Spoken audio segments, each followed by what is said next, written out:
I just broke my nails. মানে বেশ কিছুদিন ধরে আসলে একটার পর একটা ঝামেলা চলতেছে। তো এর মধ্যেও somehow I managed to watch films.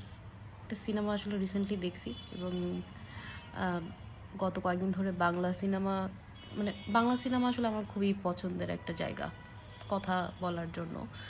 তো যেহেতু একটা সিনেমা আসলে দেখলাম যেটা আসলে অনেক নতুন ধরনের একটা সিনেমা, তো মনে হলো যে এটা নিয়ে একটু কথা বলা দরকার। আম, এবং এই সিনেমাটা খুব বেশি দিন আগের না, এটা 2025 সালেই সম্ভবত রিলিজ হয়েছে। এশা মার্ডার নামের একটা সিনেমা, যেটা আম, বাংলাদেশের ওমেন সেন্ট্রিক সিনেমার মধ্যে আসলে ইনক্লুড করা যায় আর কি। তো সিনেমাটার নাম হচ্ছে এশা মার্ডার্স। হ্যাঁ, এবং তারপরে কোলন দেওয়ার পরে কর্মফল ছিল। তো প্রথমে আমি আসলে স্টোরিটাকে, এই সিনেমাটার শুরু থেকে একটু পর্যন্ত, শেষ পর্যন্ত আসলে একটু স্টোরিটাকে একটু ব্রেক ডাউন করার চেষ্টা করি। প্রথমে হচ্ছে যে এই মার্ডারের কাহিনীটা এত বড়, আর কর্মফলের কাহিনীটা এতটুকুও না।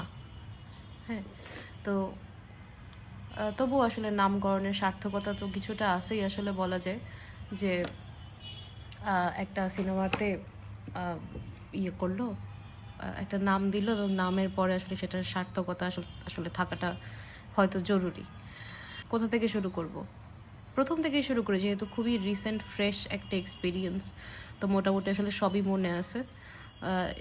এটা দেখা শুরু করছিলাম গতকালকে রাতের বেলা দেখতে দেখতে, তারপর আম, উম, আজকে দিনের বেলাতেও বাকি অর্ধেকটা ছিল, সেটা শেষ করলাম। শুরুর এক্সপিরিয়েন্সটা, আমি যখন মুভিটা শুরু করার পরে আমি আসলে এটা যখন আসলো স্ক্রিনের সামনে এবং এটা প্রিন্টটা যখন আমি দেখলাম, আমার কাছে দেখে মনে হলো যে this is so 2016 type of print আর কি। কেমন যেন কিছু কিছু ফিল্ম থাকে না, কিছু ফিল্ম থাকতো না বাংলাদেশে যখন প্রথম প্রথম একটু আসলে ভিন্ন জনরার সিনেমা আসলে বানানো করলো এবং একটু স্টোরি ওরিয়েন্টেড বা একটু কলকাতা বেসড, মানে কলকাতা ইনফ্লুয়েন্সড কিছু মুভি বানানো শুরু করলো, তখন সিনেমাতে মানে অতিরিক্ত হোয়াইটিশ একটা ফিল্টার থাকতো আর কি কালার গ্রেডিংয়ের সময়। তো সেই ফিল্টারটা আসলে ছিল। তো এই ফিল্টারটা দেখেই প্রথমে এক্সপেকটেশন ছিল ওইখান থেকে নেমে স্ক্রিনের বাইরে চলে গেছে আর কি। তো সেটা প্রথম কথা। মুভিটার মধ্যে খুবই এক্সট্রিম এবং খুবই, নট এক্সট্রিম বাট কেমন যেন একটা মেকি পুলিশি একটা ভাব আছে আর কি। সিনেমার মধ্যে যারা আসলে পুলিশ হিসাবে যারা কাজ করতেছে, তাদের নাকটা মনে হয় মাথার উপরে। তো ওনারা পুলিশের যে ক্যারেক্টারটা প্লে করতেছে, that is not even close to police character আর কি। এবং জিনিসটা বোঝা যাচ্ছে যে আসলে যে এখানে একটা অ্যাক্টিং হচ্ছে এবং এখানে একটা একটা এখানে একটা অ্যাক্টিং টাইপের কিছু একটা হচ্ছে আর কি। তো সেখানে তো গেল একটা জিনিস, এটা এটা দেখেই তো আসলে সিনেমার যে ইমপ্রেশন ছিল, ক্যারেক্টারের যে ইমপ্রেশন ছিল, সেটা অনেকখানি চলে গেল। এবং এই সিনেমার মধ্যে কাজ করছেন হচ্ছে আমার খুবই পছন্দের একজন অ্যাক্টর, ফারুক। ফারুক তো আসলে আমাদের সবার খুবই পছন্দের একজন ক্যারেক্টার, কিন্তু ওনাকে যে আসলে এরকম একটা ক্যারেক্টার আসলে দিল এবং উনি আসলে এই সিনেমাতে কাজ করলেন, ঠিক আছে, ওনাকে নিয়ে আসলে কিছু বলা নাই, কারণ ওনার এই সিনেমাতে কোনো অ্যাপিয়ারেন্স ছিল না। বাঁধনকে নিয়ে আমার আসলে অনেক কথা আছে, যে বাঁধন একটা মানুষ যে রেহানা মারিয়াম নূর থেকে তার কাজ দিয়ে সে আসলে একটা ভালো একটা কোয়ালিটি কাজের সাথে এঙ্গেজড হওয়ার একটা সুনাম আসলে অর্জন করছে। তো উনি এখন এরকম একটা সিনেমায় কাজ করলেন, সানি সারোয়ার সম্ভবত ওনার নাম। তো সানি সারোয়ারের তেমন কোনো কাজ আসলে নাই এর মধ্যে। ঢাকা অ্যাটাকের যে রেটিং, সেটা আসলে অনেক বেশি হাই ছিল এবং অনেক অ্যাপ্রিসিয়েটেডও ছিল মানুষের কাছে। তো সেই দিক থেকে আসলে ওনার তো বাঁধনে তো আসলে না করার কোনো কিছু নাই। এবং এখানে মানে নারী চরিত্রটাকে অনেক বেশি স্ট্রং হিসাবে দেখানো হচ্ছে আর কি। তো এই কারণে সম্ভবত উনি কাজ করছেন। আচ্ছা, ওনার ক্যারেক্টারাইজেশনটা আসলে মানে একটু কমপ্লেক্স এবং খুবই না ছুঁয়ে যাওয়ার মতো একটা ক্যারেক্টার আর কি।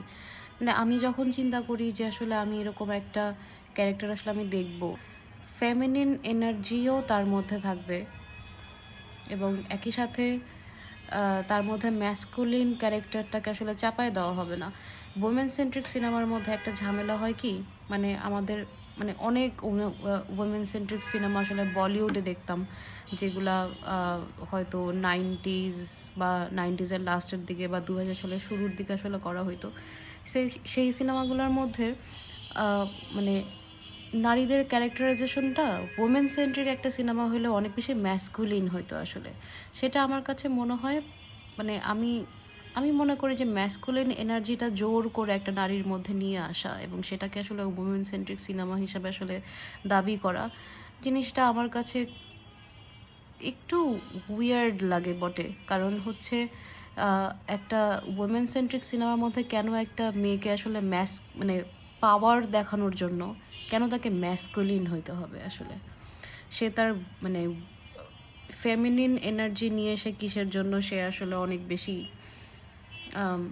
ইনসাইটফুল হইতে পারতেছে না। তো যাই হোক, এটা আসলে হয়তো মানে এখানে অনেক কাউন্টার থাকে যে স্টোরিটাই আসলে এরকম। এবং মানে আমি আসলে মানে আমি একটা ফিমেল ক্যারেক্টারের মধ্যে আমি আসলে কেন এরকম, মানে একটা স্টোরি যেখানে বানানো হয়েছে, একটা ক্যারেক্টার যেখানে বানানো হয়েছে, আমি সেইখানে কিসের জন্য আসলে একটা মেয়েকে মানে নিজের মতো করে মানে ডিফাইন করার চেষ্টা করতেছি, সেটা নিয়ে অনেক কথাবার্তা আসতে পারে। কানেক্টিভিটি নাই আসলে, মানে আমি আসলে কোনোভাবেই কানেক্ট করতে পারতেছি না to that women who is holding a power position in the society. তার সাথে আমি আমার লাইফের কোনো কানেকশন খুঁজে পাচ্ছি না। মানে এটার কারণ এটা না যে she is a police officer, এটার মানে ব্যাপারটা আসলে এটা না। ব্যাপারটা হচ্ছে যে she is very masculine and she is surrounded by a masculine environment আর কি। তো এই কারণে আসলে মানে তার নিজস্বতাটা আসলে কোথায় সেটা আমি খুঁজে পাচ্ছি না। তো ক্যারেক্টারাইজেশনে নিজস্বতা জিনিসটা আসলে অনেক বেশি মিসিং ছিল। স্টোরিটা আসলে অনেক বেশি অ্যাব্রাপ্ট, মানে আমার কাছে মনে হয়েছে যে এই সিনেমাতে আসলে যারা কাজ করতে চাইছে বা যে আসলে স্টোরিটা বিল্ড আপ করতে চাইছে, তারা অনেক তাড়া ছিল আসলে স্টোরিটা শেষ করার জন্য। নট নেসেসারিলি একটা মানুষকে একটা গল্প নিয়ে কাজ করতে গেলে নট নেসেসারিলি তাকে আসলে একটা সিনেমাই বানাইতে হবে। এটা স্টোরিটা যদি এরকম হয় যে এটা সিনেমা উপযোগী না, বরং এটা ওয়েব সিরিজ উপযোগী, তাহলে সে সেটাও করতে পারে। কিন্তু সেটা না করে সে আসলে সিনেমাই বানানোর জন্য এই ধরনের একটা স্টোরি আসলে চুজ করছে এবং স্টোরিটা আসলে করছে। তবে আমি একটা জিনিস আসলে আমার আমার বলতেই হবে যে বাংলাদেশের অডিয়েন্সরা খুবই দয়ালু। এটা সম্ভবত এই যে আমার মতো যেই সব অডিয়েন্স আছে যারা আসলে ধৈর্য ধরে যারা দেখে শেষ পর্যন্ত, তারা মনে হয় তাদের নিজেদের টাইমটাকে আসলে অনেক বেশি ভ্যালু করে, যে আসলে আমি কষ্ট করে দেখছি, তাহলে আমি কিছু একটা রেটিং দিই। তো এই কারণে সম্ভবত ওরা আসলে 5.6 পর্যন্ত রেটিংটা আসলে পৌঁছাইছে। এখানে একটা জিনিস আসলে না বললেই না, মিডিয়া লিটারেসিটা আসলে কবে আসবে এটা নিয়ে আসলে আমার অনেক হিউজ একটা ইনকোয়ারি আছে। এটা আমি কেন বললাম, এটার কারণ হচ্ছে যে একটা ওমেন সেন্ট্রিক একটা সিনেমা, হ্যাঁ, তো ওখানে একটা পর্যায়ে দেখা গেল যে যেই মেয়েটা আসলে মার্ডার হয়েছে, সেই মেয়েটার বাসায় মেয়েটার বয়ফ্রেন্ড আসছে, আসার পরে তার সাথে জোরপূর্বক শারীরিক সম্পর্ক স্থাপন করছে এবং এরপরে ওইখানে যে মার্ডারারটা এসে তাকে খুন করে মানে তাকে রেপ করে খুন করে চলে গেছে। তো এখানে আমি আসলে কেন আমি আলাদা আলাদা করে বললাম জিনিসটা, এটার কারণ হচ্ছে সিনেমাতেও আলাদা করে বলছে। এই যে সিনেমাতে যখন আসলে বয়ফ্রেন্ড আসলো, কিন্তু বয়ফ্রেন্ড আসার পরে যখন সে জোরপূর্বক যখন সে আসলে ফিজিক্যালি ইন্টিমেট হইল, তখন সেটাকে এই সিনেমাতে কেউ রেপ বলে আইডেন্টিফাই করতেছে না, এবং সেটা সে বলতেছেও না। এবং এমনকি একটা আহ, এমনকি আসলে একটা মানে যে ফিমেল পুলিশ অফিসার, যে আসলে মানে আইনের বিভিন্ন অংশের সাথে আসলে জড়িত, সে নিজেও আসলে এই জিনিস মানে বয়ফ্রেন্ডের মানে ফোর্সফুলি ফিজিক্যাল ইন্টিমেসির কথাটা সে বলতেছে যে this is not a rape, this is this is a forceful physical intimacy. কিন্তু উনি আবার আলাদা করে যেটাকে আসলে যেই জিনিসটা আসলে মানে খুন এবং মার্ডার করছে সেটাকে আবার উনি রেপ হিসাবে আইডেন্টিফাই করতেছে। তো এই জিনিসগুলা এগুলা হচ্ছে মিডিয়া লিটারেসির আর কি মানে অংশ, যে মিডিয়া লিটারেসির মধ্যে জিনিসগুলো থাকা উচিত, যে একটা মানুষ একটা একটা মেয়েকে যখন একটা মানুষকে যখন অন্য একজন মানুষ তার তার চিন্তা ভাব মানে তার কোনো ধরনের কনসেন্ট ছাড়া যখন সে ফিজিক্যালি ইন্টিমেট হবে, ইভেন যদি টাচও করে, তাহলে এটা একটা ফিজিক্যাল ভায়োলেন্স হিসাবে কাউন্ট করা উচিত। এবং এই জিনিসগুলো নিয়ে খুবই সচেতনতার সাথে আসলে ডিল করা উচিত। এই সিনেমাটা মানে এই সিনেমাটা আসলে দেখানো হয়েছে বিভিন্ন সিনেমা হলে, এবং এখানে এই সিনেমাটার এইজ ক্যাটাগরি হবে হচ্ছে 16+। তো 16+ বয়সের একটা মানে মেয়ে অথবা ছেলে, তারা মানে খুবই নট আর্লি বাট একটা মিড টিনেজ লেভেলে থাকে আর কি। তো তাদেরকে আসলে এই জিনিসগুলো জানানোটা খুব জরুরি, যে ফিজিক্যাল ইন্টিমেসি জিনিসটা কখন গিয়ে আসলে একটা ক্রাইম হিসাবে কনভার্ট হয়, এবং কোনটা no means no, yes means ইয়েসের যে আসলে বিষয়গুলো থাকে, এগুলো খুব সূক্ষ্ম সূক্ষ্ম জিনিসপত্র সিনেমার মাধ্যমে আসলে বোঝানো যায়। তো এটা হচ্ছে মিডিয়া হিসাবে, এটা হচ্ছে মিডিয়ার দায়িত্ব যে সে তার অডিয়েন্সদেরকে যেন বোঝায়। তো এই সিনেমাতে আসলে এই জিনিসটা মিসিং ছিল। এবং মানে এখানে আসলে এতগুলা ক্যারেক্টার, এত ক্যারেক্টার, যে মানুষের পক্ষে আসলে একটা মানে একটা ক্রাইম অথবা একটা ডিটেকটিভ স্টোরি হইলে আমরা আসলে কি মানে আমরা তো গেস করতে থাকি। আমাদের কাজ হচ্ছে যে আমরাও সেই স্টোরির সাথে সাথে স্টোরিতে যেরকম মানে স্টোরিতে একজন থাকবে যে অনুসন্ধান করতেছে, তার সাথে হচ্ছে আমরাও গেস করব যে আসলে কি ঘটনাটা হবে বা সামনে কি হইতে পারে। এবং এটা চিন্তা করতে করতে একটা পর্যায়ে গিয়ে আমরা আসলে একটা মানে নিজেদেরও একটা মতামত থাকবে, যে আইডেন্টিফাই করব যে আসলে কে এখানে মার্ডারার হইতে পারে বা কিভাবে আসলে কোন ঘটনাটা হইতে পারে না হইতে পারে এটা। তো এইখানে আসলে ওরকম এত মানে ব্রেনকে খাটানোর কোনো কষ্টই আসলে দেয় নাই এখানে। তো এটার জন্য আসলে গ্রেটফুল হওয়া উচিত কিছু কিছু মানুষের, যারা আসলে ব্রেন খাটাইতে পছন্দ করে না সেই মানুষদের জন্য এটা আসলে একটা ভালো ব্যাপার হইতে পারে, যে তাদেরকে আসলে কষ্ট করে ব্রেনটা ইউজ করে মুভিটা দেখতে হচ্ছে না। তো আমার আসলে এশা মার্ডার মুভিটা নিয়ে কথা বলার যে উদ্দেশ্যটা, এই উদ্দেশ্যটা আসলে প্রাইমারি উদ্দেশ্য হচ্ছে যে এই সিনেমাটার মধ্যে মানে ওমেন সেন্ট্রিক সিনেমার মধ্যেও কেন আসলে এত বেশি ম্যাসকুলিন অ্যাপ্রোচ থাকে সিনেমাতে, এবং ওমেন সেন্ট্রিক যে ক্যারেক্টারটা, যে মানে ওমেন সেন্ট্রিক না, ওমেন এমপাওয়ার্ড যে ক্যারেক্টারটা, সেই ক্যারেক্টারটা কিসের জন্য আসলে অনেক বেশি ম্যাসকুলিন হয়। এটা হচ্ছে আমার নাম্বার 1 কোয়েশ্চেন। এবং নাম্বার 2 কোয়েশ্চেন হচ্ছে যে মিডিয়া কবে লিটারেট হবে, মিডিয়া লিটারেসিটা আসলে কোথায়? কারণ আমরা আমাদের সিনেমার মধ্যে আসলে সিনেমা থেকে আমরা আসলে অনেক কিছু শিখি। মানে আমরা যখন মানে আমাদের যে আসলে মানে অডিয়েন্স সাইকোলজিটা জেনারেশনের পর জেনারেশন আসলে বিল্ড করে হচ্ছে তাদের সামনে পিক্টোরিয়াল ইমেজ, ভিজুয়াল ন্যারেটিভ, এগুলো দিয়ে আসলে মানুষজনের সাইকোলজিটা বিল্ড আপ হয়। তো ভিজুয়াল ন্যারেটিভটা আসলে খুবই ইম্পর্ট্যান্ট একটা ব্যাপার আর কি আমাদের সাইকোলজিক্যাল শেপিংয়ের ক্ষেত্রে আর কি। তো এই কারণে মিডিয়ার একটা দায়িত্ব থাকে যে মিডিয়া যেন মানুষকে খুব সূক্ষ্ম সূক্ষ্ম মেসেজগুলো দেয়। যে তো আমার প্রাইমারি কোয়েশ্চেন হচ্ছে দুইটাই। আর আমি যদি বলি যে এই পুরা মুভির মধ্যে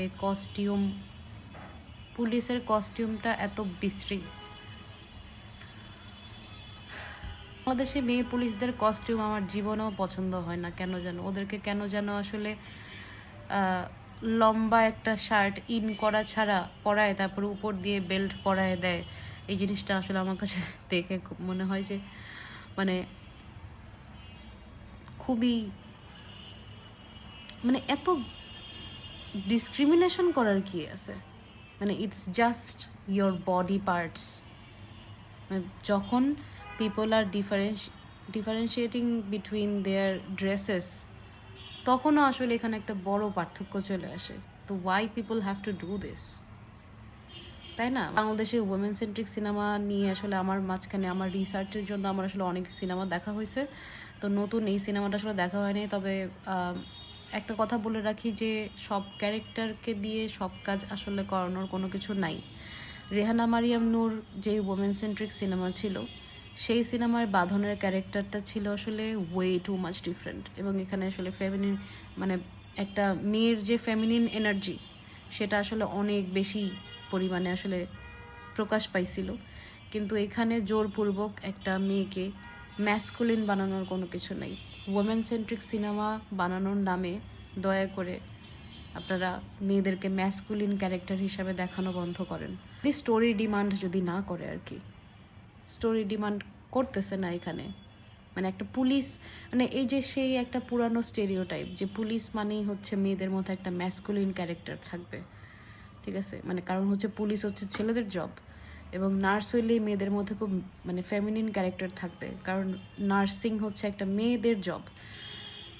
ভাই, দিস ইজ 2025 অ্যান্ড 2025-এ আসলে একটা মুভি হয়েছে এশা মার্ডার্স, এবং সেখানে আসলে প্রচুর পরিমাণে জেন্ডার স্টেরিওটাইপ সমেত একটা ওমেন সেন্ট্রিক সিনেমা বানানো হয়েছে। ওয়ান্ডারফুল। ওকে, আর কোনো কথা বলতে চাই না। বাই বাই, কান ব্যথা করতেছে।